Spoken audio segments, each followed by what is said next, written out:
time for the yellow dogs, 2 times that they doubted me. You know I did it for my mama now, only people know who proud of me. Now I'm getting where I gotta be. Everybody want me take off, you brought the beast from inside of me. I bet on myself and it paid off. They wanna hold me back, I said they must be joking. Look at me cool and calm, collected, yeah I'm coasting. You ain't stop me, yeah I got some motion.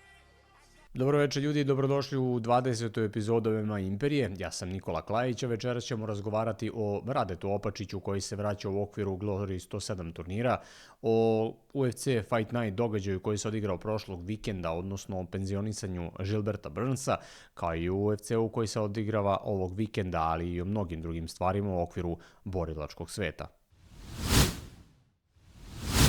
Da krenemo od Gilberta Burnsa, čoveka koji je imao prebogatu karijeru i koji se penzionisao na UFC Fight Nightu prošle nedelje kada je izgubio tehničkim nokautom od Mike'a Mellota. 39-godišnji Durinho je upisao 22 pobjede i 10 profesionalnih MMA poraza, a svakako da se može reći da je jedno od najkrupnijih momenata njegove profi MMA karijere, ona borba sa Khamzatom Chimaevom koja je priredila pravi spektakl. Kada sam napravio jednu veliku pauzu u gledanju i praćenju MMA sporta generalno i prilikom povratka u ceo taj svet, prva borba koju sam pogledao bila je borba između Khamzata Chimaeva i Gilberta Burnsa. To je stvarno jedan od najbrutalnijih okršaja koje sam video i Gilbert Burns je u tom momentu bio veoma blizu da savlada Khamzata Chimaeva, iako je pre toga pobedio Stevena Thompsona, ali je pre toga izgubio od Kamaru Usmana, čovek koji se može pohvaliti prebogatom karijerom od Tyrona Woodleya preko Kamaru Usmana do Khamzata Chimaeva, iako je u posljednjih 5 borbi upisao 5 uzastopnih poraza. Karijera Gilberta Burnsa se može karakterisati kao jedna velika prebogata UFC karijera. Izgubio je tih 5 borbi od Belala Muhameda, dakle bivšeg UFC šampiona, Jacka Della Maddalene, takođe bivšeg UFC šampiona, Shona Bradya, koji je bio u jednom momentu veoma dobro pozicioniran u welterweight kategoriji, Michael Morales, koji je sada na čini mi se 2. ili 3. mestu izazivača za pojas welter kategorije i sada od Mike'a Mellota, i porazom u toj 3. rundi je spustio rukavice na pod oktagon i tako završio jednu prebogatu karijeru. Kada smo već emisiju počeli s UFC-om, da se nadovežem samo na UFC Fight Night koji se održava ovog vikenda u Las Vegasu, pa ćemo preći na neke druge teme. Aljamain Sterling, petorangirani borac pero lake kategorije protiv Yusufa Zalala kao main borba. Ostale borbe su manje više interesantne. Sam Fight Night nije ono što smo navikli da gledamo, iako baš takvi kardovi znaju poprilično prijatno da iznenade. Na papiru ne deluje pretrano interesantno. Ono što je interesantno je da već nakon ovog Fight Night u Las Vegasu imamo okršaj u Australiji, pre svega glavna borba Jack Della Maddalena, Carlos Prates, izuzetan banger na tom Fight Nightu, a zatim nakon toga dolazi dugo čekani 328 card, Sean Strickland protiv Khamzata Chimaeva za šampionski pojas srednje kategorije, i odmah posle, tačnije pre te borbe, imamo Joshua Uvana i Tatsuro Tairu. Podsjetiću, odnosno borba koja je trebala da se odigra na UFC-u 327, ali zbog povrede šampiona Joshua Uvana odložena je za kartu 328, tako da ćemo dobiti 2 šampionske borbe na toj karti i ja verujem da će 328 biti jedna od najboljih i najinteresantnijih karata ove godine. Svakako kada pogledamo samo borbu Khamzata i Shona Stricklanda shvatamo težinu te karte i šta će tek pres konferencije doneti pre same borbe. Dana White u jednom momentu prokomentarisao da neće biti onog suočavanja pre same borbe, slikanja i tako dalje, što Paramount generalno radi od kako je potpisao ugovor s UFC-om, i to je potpuno logičan potez na konto rivalstva i temperamenta kod jednog i drugog borca, tako da shodno tome očekuje nas veoma interesantna stvar, veoma interesantna borba i generalno izjave pre same borbe na 328 karti. Ono što je svakako najbitnije za našu scenu, odnosno domaću borilačku scenu, je povratak Radeta Opačića u Ring Glory organizacije, tačnije na turniru Glory 107 i to protiv prekaljenog Colina Georgea, 40-godišnjeg borca. Nakon 6 meseci pauze od onog poraza u finalu od Miloša Cvetićanina, Rade Opačić se vraća u ring već pomenute organizaciji i pokušat će da upiše svoju treću Glory pobedu, shodno tome da ima poraze od Horte i od Miloša Cvetićanina. Dakle, 28-godišnji Rade Opačić će se boriti protiv Colina Georgea. George veoma iskusan, kao što rekao, borac, čovek koji ima isto kao i Rade Opačić 4 upisane borbe u okviru Glory organizaciji i jednu otkazanu borbu, ali ima malo lošiji skor, odnosno 3 poraza od Gašija, Horte i Cvetićanina, dok ima pobedu nad Miroslavom Vujovićem.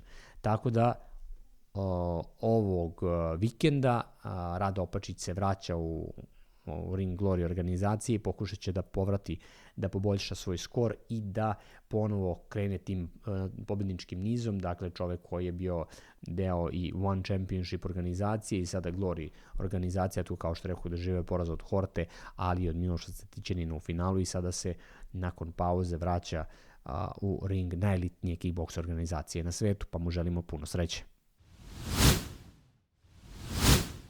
Ne pričam nikad puno o FNC-u jer kao što rekao domaću scenu ne pratim puno, ali moram da se nadovežem na ovo, na spektakl koji nas čeka u Beogradu uskoro. FNC onako polako kompletira cijelu kartu za taj događaj u Beogradu i stvarno izgleda fantastično od Ilića i Đanije Barbira preko Stošića i Hardija, preko Truščeka, Bojkovića i Bakočevića.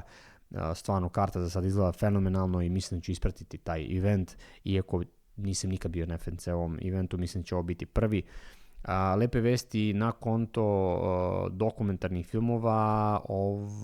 Sledeći borac o kojem ćemo raditi životnu priču je naš šampion Borislav Nikolić, šampion Brave organizacije, sjajan momak, izuzetan čovek i borac pre svega, čovek koji je to prihvatio da radimo film, pa ja se nadam u roku od nekih mesec do mesec i po dana da će taj film biti emitovan bukvalno u ovom terminu na ovom kanalu, tako da se veoma radujem i verujem da će biti fantastičan, tako da drugi dokumentarni film u produkciji MMA Imperije na televiziji Dokumentarna TV će biti uskoro i nadam se da ćete ga gledati. Malo da se dohvatimo nekih interesantnih činjenica iz sveta MMA sporta. Ilija, Arman, Islam, opet počinje tu onako taj fitilj rivaliteta između njih trojice, posebno između Armana i Ilije, da se zapaljuje.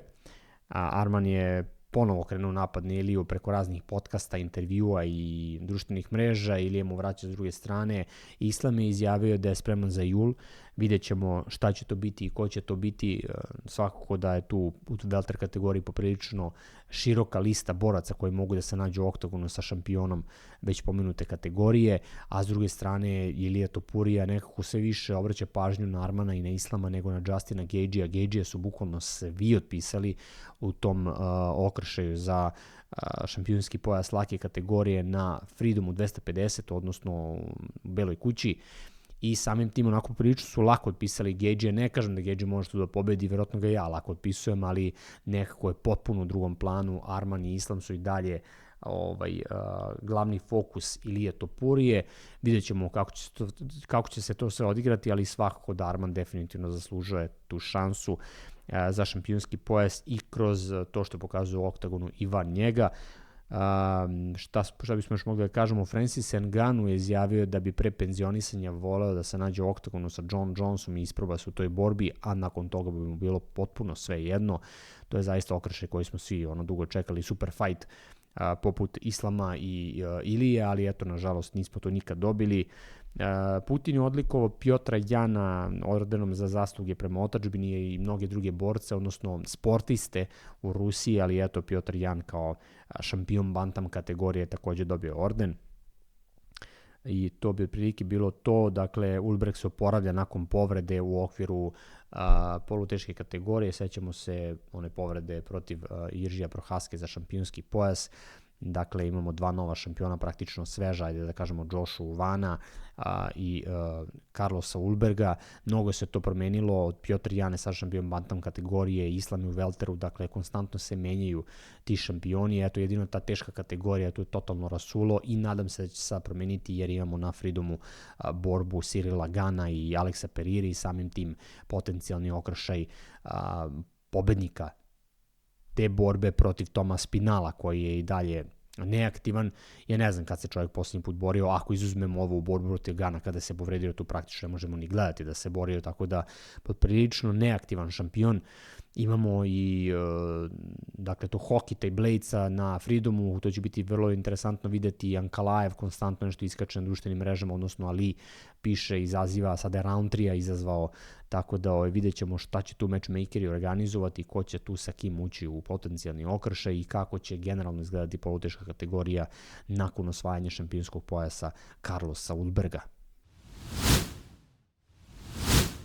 I jedan zanimljivo za kraj emisije, ne znam da li ste vidjeli na društvenim mrežama, se pojavio video snimak Meraba, bivšeg šampiona bantam kategorije, koji je gostovao u sklopu neke emisije i šetajući ulicama grada je primetio fanove koji su u tom momentu radnike koji su čistili prozore zgrade i umjesto da sačeka da siđu po potencijalno fotografisanje, Merab odlučio se popne na zgradu jer on je, kao što i sam rekao, 7 godina radio na građevini, težak, veoma težak put je imao Merab Dvališvili do tog šampionskog pojasa i trona s kojeg su ga teško skinuli. Piotr Jan na kraju to uspeo fenomenalno, ali dugo vremena je, to sam teo reći, trebao da neko skine Meraba jer bio izuzetno dominantan šampion, ali eto na kraju Piotr Jan uspeo u tome, no u svakom slučaju onako zanimljiva scena Meraba koji stvarno svakim novim videom pokazuje koliko je nevjerovatan lik, pre svega pre oktagona, a i unutar istog. Ne znam dokle se stiglo sa onom potencijalnom operacijom nosa, izjavio da ne želi da operiše nos koji je poprilično loše izgledao i kada ćemo dobiti taj potencijalni revanš, jer niko ne zaslužuje revanš više od Meraba i to bi možda poredio sa revanšom koji je dobio Alex Pereira protiv Ankalaeva. To je ta neka dimenzija zasluga, jer i Merab i Alex Pereira su bili dugo šampioni i uskakali su kad god je trebalo i spasavali su mnoge kardove, tako da Merab definitivno zaslužuje taj revanš protiv Piotra Jana. To će biti njihova 3. borba i bit će veoma interesantno vidjeti ko će biti novi ili novi stari šampion bantam kategorije. Ljudi, hvala vam na pažnji i vidimo se sljedećeg petka. Imaćemo malo više materijala o UFC-u na konto događaja u Australiji između Jacka Della Maddalena i Carlosa Pratesa. Svakako da ćemo pratiti kako se razvija situacija između Hamzata i Shona na kontu UFC-a 328. A kao što rekoh, u toku je i sklapanje filma o Borislavu Nikoliću, pa ću vas izveštavati o tome u narednim videima, čisto kako bismo napravili što bolju reklamu i najavu za tu dokumentarnu priču.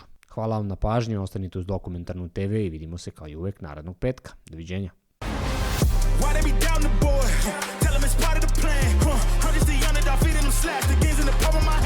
They want me to fail, this is personal. They sleeping on me, this is perjury. You make it, nobody has heard of you. Tell them that the pregnant beat for the surgery. Killing it, they ain't gotta gas me up. Do it myself, I'm drilling it. How many times did they pass me up? I'm cool, can't walk on my shoes, I'm kicking it. Wanted you big cause they see that it's working. Grow from the air, they see wins on the surface. Flaunting my wins, I do it on purpose. Praying with you till you cry to the circus. One time for the